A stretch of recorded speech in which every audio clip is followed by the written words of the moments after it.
Greetings, sir, and all the others classmates. My name is Edgy Berry, and today I would like to present my topic, which is government should provide more taxi for all the citizens in Kota Kinabalu, Sabah.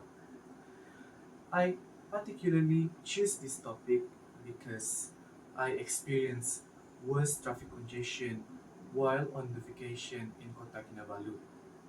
Last year, when my family and I went on vacation in Kota Kinabalu, we often stuck in the road for 30 minutes, and this is so frustrating for me, my parent, and my other sibling.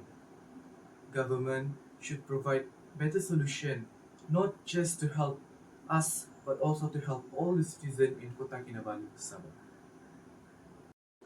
The issue right now is a lot of people say if the government invests in this sector, they will only spend a lot of money. Moreover, they say that the government will have to deal with management costs. In my point of view, this is not true at all. The government not only will gain more money, but they also will have a better economic. We can see from this evidence that the government actually support this sector and hope that the sector will provide more money for them. Some people argue that by investing in this sector, the government will only have higher government spending and they will have a lot of liability. From these articles, we can see that the debt in this sector is actually increasing. However, this is not accurate at all. The government will not lose the money, but they, they also will gain more money from this sector. In addition, they will gain more money from the road tax and also from the licensing tax. Other than that, they also actually support the sector by giving training program for the taxi driver to ensure the safety of the passenger. From this article, we can see that the government actually give the 10 million ringgit for this sector to train the skill and also to ensure safety for the passenger in budget 2026. In conclusion, I do think that the government will make a lot of profit from this sector. Not only that, they also will reduce traffic congestion, reduce air and noise pollution, and also they will have stable economy. That's all from me.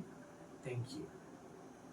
Greetings to everyone. My name is John Johnny Tapon, and I will be explaining about my essay that entitled "The Impact of Heavy Rainfall in the Transportation System to Kundasang." I chose this topic because one day when my family was traveling to Kundasang, we encountered a hillside landslide that occurred near our car, and it almost hit our car. So this terrifies my whole family, and it's actually giving me an idea that this title is very closely related to my family and my personal life. So now the massive issue here is that landslide blocks the road.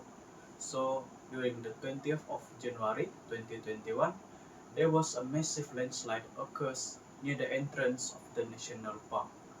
This disrupt the travelers from entering the place and also disrupt the whole operation of the tourism center during that time. My stand here is that government must act to solve this problem. Not only this problem will cause the whole tourism to be disrupted in Kondasang, but it also will disrupt the daily life of residents that head into the town. Some people said that the locals adapt to this situation by using alternative roads. For example, in Kampung Maragang, there was a major landslide that resulted the main road that connect the village to the town collapsed. So some people from the village use the narrow part of the road to get out from the village and head to the town. However, relying on this kind of alternative is very dangerous.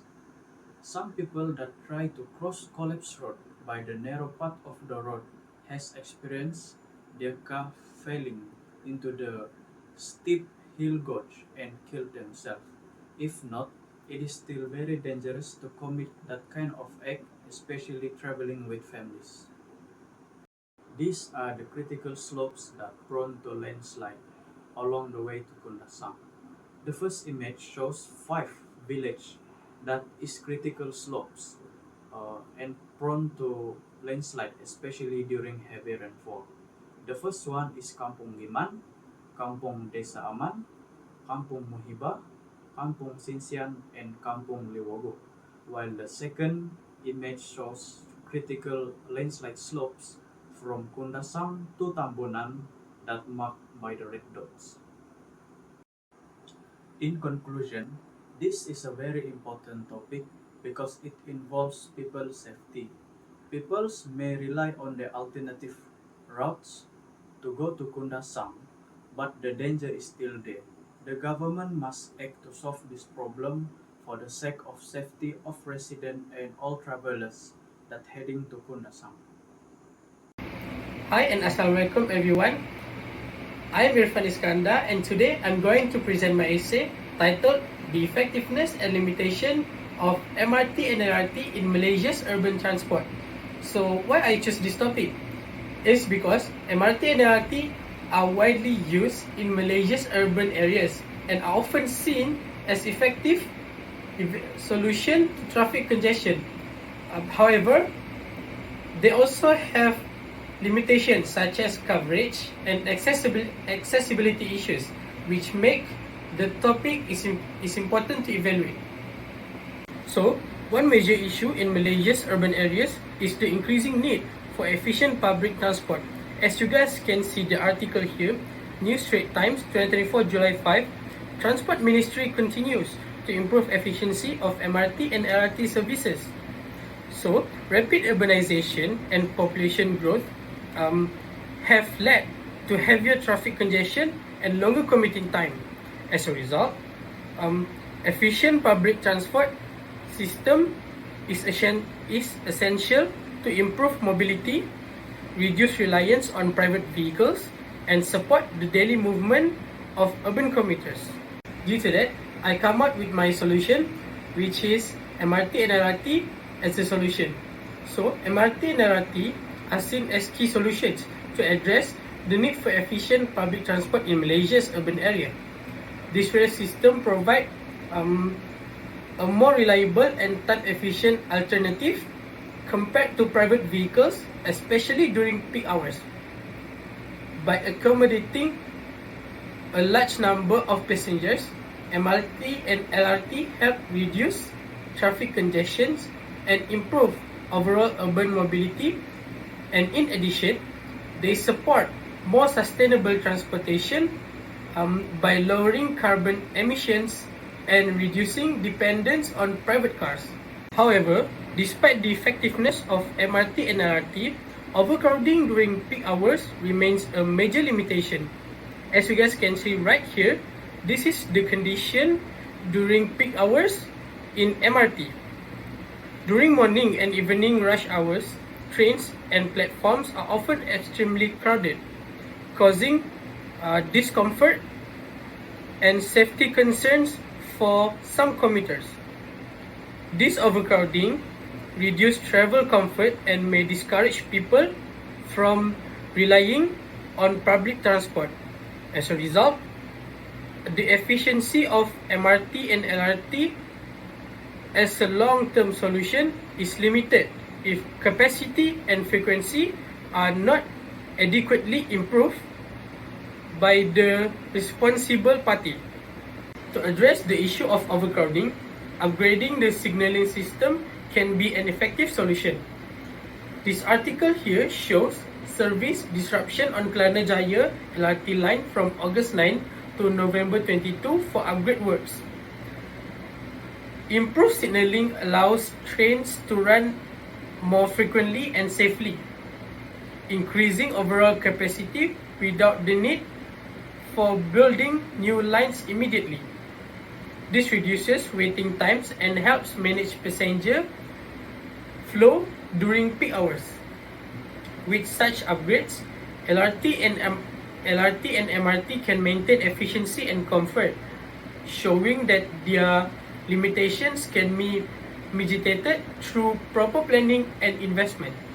In conclusion, MRT and LRT play a crucial role in improving urban mobility in Malaysia by providing an efficient and sustainable alternative to private vehicles. While they do face limitations such as overcrowding and accessibility issues, these challenges can be addressed through solutions like upgraded signaling system and better planning.